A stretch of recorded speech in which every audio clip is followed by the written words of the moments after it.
पश्चिम बंगाल। पश्चिम बंगाल विधानसभा चुनाव की समाप्ति के फौरन बाद बंगाल में हिंसा का दौर शुरू हो गया। इस दौरान कई लोगों की हिंसा में मारे जाने की खबर सामने आई। वहीं बीजेपी अध्यक्ष जेपी नड्डा ने हिंसा को लेकर पश्चिम बंगाल का दौरा किया और पीड़ित परिवारों से मुलाकात भी की। लेकिन इन सब के बावजूद पुलिस मूकदर्शक बनकर सब कुछ देख रही है। बताया जा रहा है कि टीएमसी की गुंडागर्दी के चलते कईयों ने अपने परिवार सहित पलायन कर लिया है।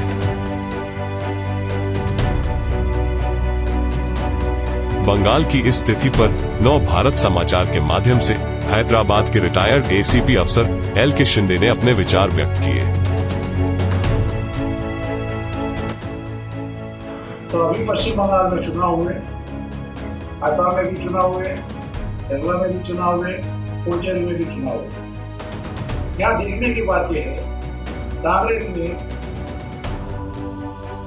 पश्चिम बंगाल में उन तत्वों के साथ चुनाव में समझौता किया जो तत्व कम्युनल कहलाए जाते हैं। वैसे ही एआईएडीयूएसएफ जो एक अलग विचारधारा की पार्टी है, उससे आसाम में चुनाव में समझौता किया, पश्चिम बंगाल में कम्युनिस्टों से समझौता किया और केरल में कम्युनिस्टों के खिलाफ लड़े।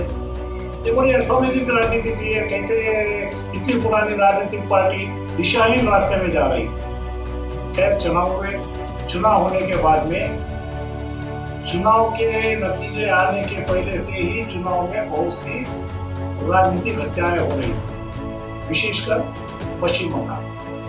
वैसे भी पश्चिम बंगाल का आजादी के पहले से लेके आजादी के बाद से लेके आज तक राजनीति में हत्याओं का बहुत बड़ा इतिहास है। पश्चिम बंगाल में राजनीतिक हत्याएं कोई नई बात नहीं है। हर पार्टी के दौर में, चाहे वो कम्युनिस्टों की सरकार रही हो, चाहे वो कांग्रेस की सरकार रही हो, क्योंकि ये दो ही सरकारें थी आजादी के बाद से आज तक, और अब पिछले 10 साल से टीएमसी की सरकार है।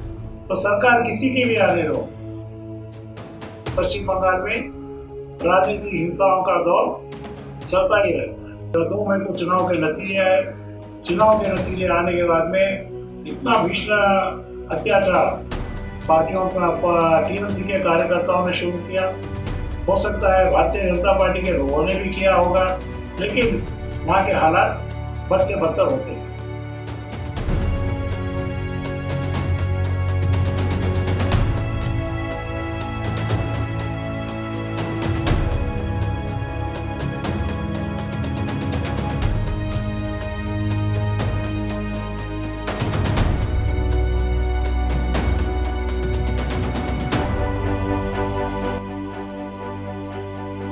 सोशल मीडिया पे हम लोगों ने रिपोर्ट देखी है, सोशल मीडिया में जो वीडियो क्लिप देखी है, वो तो बहुत ही भयंकर है। हमारी ये अपील है भारत के राष्ट्रपति से, हमारी ये अपील है भारत के प्रधानमंत्री से, हमारी ये अपील है हमारे सर्वोच्च न्यायालय के न्यायाधीश से। वहाँ जो तांडव हुआ है रक्त का, वहाँ जो हिंसा का तांडव हुआ है, उसके ऊपर एक जुडिशियल कमीशन बिठाया जाए और उस जुडिशियल कमीशन को पश्चिम बंगाल के हाई कोर्ट के सिटिंग जज के नीचे एक स्पेशल सिट एनआईए से एक स्पेशल इन्वेस्टिगेशन टीम से उसका पूरा इन्वेस्टिगेशन कराया जाए। उस इन्वेस्टिगेशन को टाइम बॉन्ड ट्रायल के हिसाब से स्पेशल कोर्ट कॉन्स्टिट्यूट करके उसके अंदर इसके ऊपर कार्रवाई की जानी चाहिए। ये इसलिए की जानी चाहिए कि राष्ट्र को एक संदेश जाए, चाहे कोई भी पार्टी हो, संविधान से ऊपर नहीं हो सकती। ये विषय हम क्यों कह रहे हैं?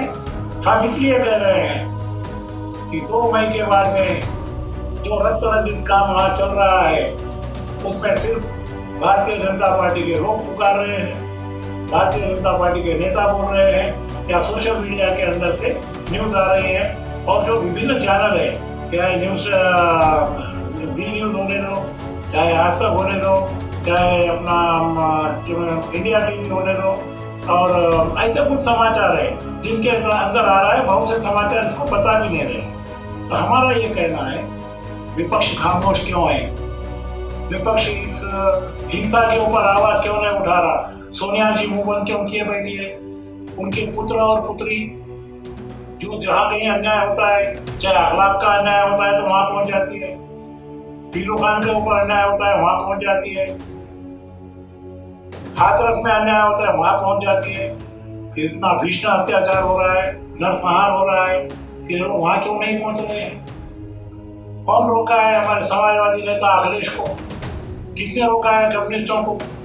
किसने रोका है दूसरे नेताओं को? आज एक भी दम नहीं गया। और जो देश के अंदर बड़ी बड़ी बातें करते हैं, खासकर मुस्लिम राजनेता, धार्मिक गुरु और मुस्लिम इंटेलेक्चुअल्स, जो कहते हैं हमें हिंदुस्तान में रहने के लिए डर लग रहा है।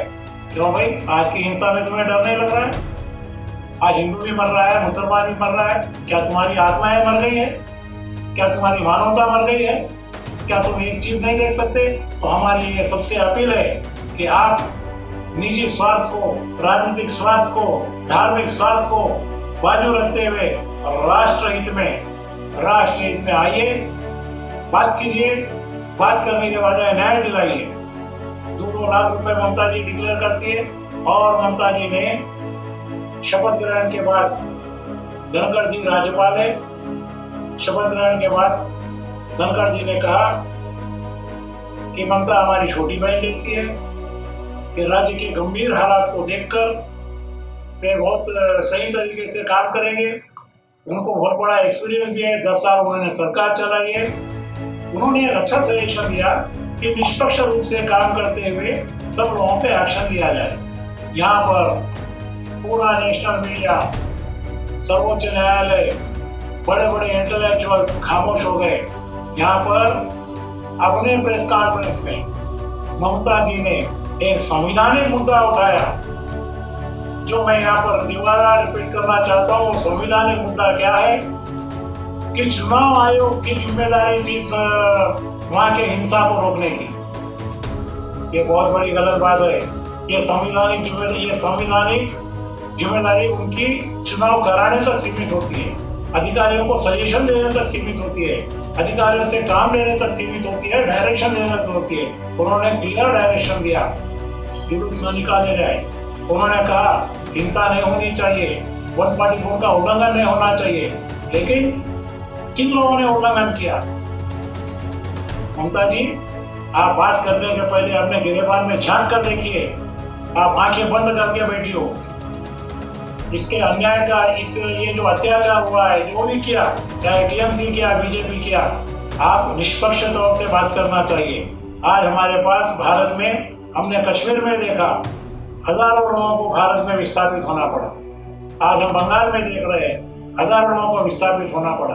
बाहर चाहे वे घुसपैठिए, चाहे वो बांग्लादेशी है, चाहे रोहिंग्या है, खुले तौर पे ये लोग नंगा नाच कर रहे हैं और इनके खिलाफ में आवाज उठाई जाती है तो उन ताकतों को कहा जाता है कम्युनल है, और उनको बचाने के लिए प्रशांत भूषण भी सुप्रीम कोर्ट जाते हैं। सही बात है, आप जाइए, हम उसका खिलाफ वर्जी नहीं करते, लेकिन इन लोगों के ऊपर बंदिश रखना चाहिए।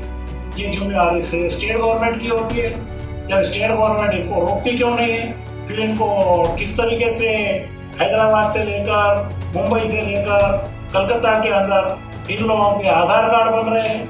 कैसे रोहिंग्या लोगों को पकड़ा नहीं जा रहा है? ये स्टेट की जिम्मेदारी होती है। हर बात के लिए केंद्र का ठीकरा फोड़ना, हर बात के लिए केंद्र का ठीकरा फोड़ना नहीं। ये जो जितने रोहिंग्या है, ये जितने भी बांग्लादेशी घुसपैठिए हैं, ये लोग इस्लामिक जिहाद को ध्यान में रखकर काम करते हैं। आप बताइए, बर्मा से लेकर 1800 किलोमीटर गिरती है जम्मू की बॉर्डर, जम्मू कश्मीर के बॉर्डर में जाके रहते हैं ये लोग। बांग्लादेश क्यों नहीं गए ये लोग? म्यांमार से निकल के जम्मू कश्मीर में जाके रहते हैं। ये कहाँ का न्याय है? हैदराबाद दक्षिण में आके रहते हैं, ये कहाँ का न्याय है? मुंबई में जाके रहते हैं, ये कहाँ का न्याय? और एनजीओ मिल जाते हैं, इन्हें बचाने के लिए वकील आ जाते हैं। अरे भाई, ये लोग सोची समझी इससे आ रहे हैं, इनको मदद करने की क्या जरूरत है? यूएन ने इनको ये लोग अपने देश के अंदर भी गड़बड़ करके निकले। इनके देश से इनको भगाया नहीं गया, ये देश छोड़कर आए हुए लोग। इन पे देश में कोई अत्याचार नहीं हुआ। हमारे पास नेता लोग बड़ी बड़ी बातें करते हैं, हम उनसे ये कहते हैं, हम प्रार्थना करते हैं जिहादियों के खिलाफ आवाज उठाओ। आज बैठा हुआ मुस्लिम राजनीतिक, मुस्लिम धार्मिक गुरु, ये लोग इस अत्याचार के ऊपर आवाज क्यों नहीं उठा रहे? क्या भारत का हिंदू तुम्हारा भाई नहीं है?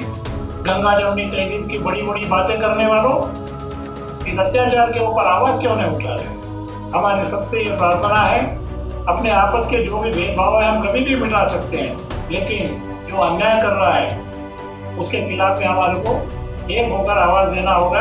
नहीं तो ये जिहादी ताकतें जैसे कश्मीर में गड़बड़ करके 5 लाख लोगों को, हिंदुओं को, पंडितों को, कश्मीरियों को वहां से भगा दिए थे, वही हाल ये लोग यहाँ कर रहे हैं। हमने आसाम में इरिटेशन देखा, आसाम का इतना बड़ा आंदोलन हुआ, क्या हासिल हुआ? हमारी डेमोग्राफी खराब हो गई, हमारे सर में घुसपैठिए वैसे ही रह गए।